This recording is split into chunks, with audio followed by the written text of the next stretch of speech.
Good morning, সবাই কেমন আছো? আজকে চলে এলাম নতুন একটা ব্লগ নিয়ে। আজকে দিনটা 26শে জানুয়ারি। আমি সকাল 9টা থেকে ব্লগটা শুরু করেছি।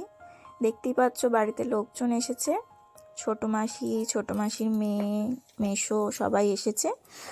আর আজকে একটা যেহেতু স্পেশাল দিন, রান্না বান্নাটাও একটু তো স্পেশাল হতেই হবে, তাই রান্নার জোগাড়টা করছি। বড় বড় করে একটু টমেটো কুচিয়ে নিলাম, আর একটু পেঁয়াজ, যেহেতু পেস্ট করব তাই একটু বড় করেই রেখেছি। রান্নার জোগাড়টা করা থাকলে কাজটা অনেকটা এগিয়ে থাকবে, তাহলে একটু গল্পও করতে পারবো। না হলে রান্না করতে করতে সময় চলে গেলে কিছুই কথা বলতে পারবো না। মা আমাকে ডাকলো, বললো আগে খেয়ে নে, মুড়ি আর আলু চচ্চড়ি, এটাই জল খাবার, এটাই খাই আপাতত, খেয়ে দিয়ে রান্নাটা শুরু। দিদিভাই এখন রান্না করছে। এই যে টমেটো পেস্ট হয়েছে, এবার পেঁয়াজটা বাকি আছে, আদা রসুনটা অলরেডি করা আছে। আজকে চিকেন কষা আর বাসন্তী পোলাও, আর কিছু না। তোমাদের সবার সাথে আজকে রেসিপিটা আমি কিন্তু শেয়ার করব, বাসন্তী পোলাও আর চিকেন কষা। অনেকেই জানো সেটা নয়, আর ছোট মাসিও বলছিল যে আজকে কেন হচ্ছে এত কিছু, সেটা পরে বলবো। আচ্ছা, সেটা এখন বলা যাবে না, সেটা ভিডিও শেষে বলবে। সেটা শেষে হবে। এবার এটা ধুয়ে একটু জলটা দিয়ে দেবো, আর টেস্ট ধুয়ে জলটা এতে দিয়ে দিলাম, হয়ে গেল। চলো পরে। এদিকে আমি পোলাওটা রেডি করে নিয়েছি, চিকেন কষাটা বাকি আছে শুধু। মাঝে মেয়েকে একটু খাওয়াচ্ছিলাম, কারণ ওর তো সব কিছু টাইম মতো করতে হবে। যাই হোক, রান্নাটা শেষের পর্যায়েতে, রান্নাটা হয়ে গেলে আমিও স্নানে যেতে পারি, বাকিদেরকে খেতেও দেবো, অনেকটা বেলাই হয়ে গেল। এই যে আমার চিকেন কষা একদম রেডি, আর এই যে পোলাওটা বেশ ঝরঝরি হয়েছে, তাই না? সবাইকে খেতেও দেওয়া হয়ে গেছে। তো আজকের যে স্পেশাল দিন সেটা হচ্ছে আমার ছোটো মাসির জন্মদিন, তাই আমার মায়ের খুব ইচ্ছা ছিল মা বাড়িতে নিমন্ত্রণ করে খাওয়াবে।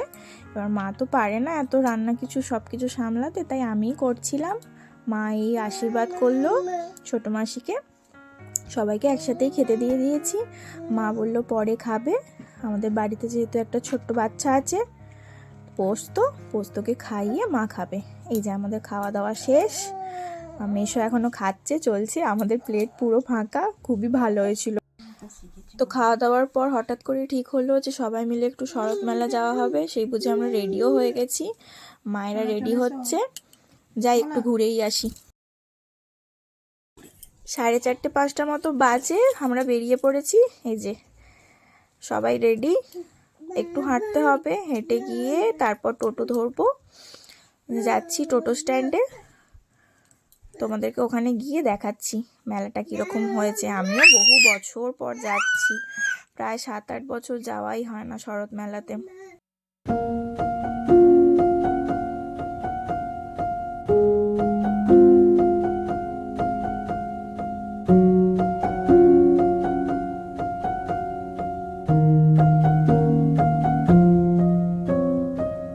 এই যে আমরা চলে এসেছি শরৎ মেলায়। আমাদের বাড়ি থেকে তো বেশিক্ষণ লাগে না, ওই 2.5-3 কিলোমিটার মতো রাস্তা টোটোতে।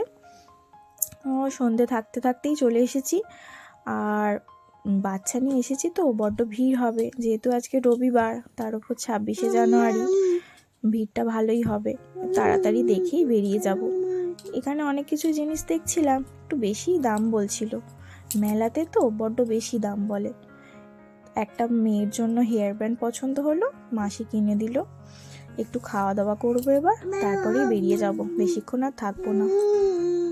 অটোয় উঠে পড়েছি, বাড়ির দিকে রওনাও দিয়ে দিয়েছি। তার মধ্যে আমার মেয়ে একটু কান্নাকাটি করছিল। এই যে এইটা ছোট মাসি কিনে দিল, বেশ সুন্দর জিনিসটা। ও বাবা রে বাবা, নিতেই দেয় না।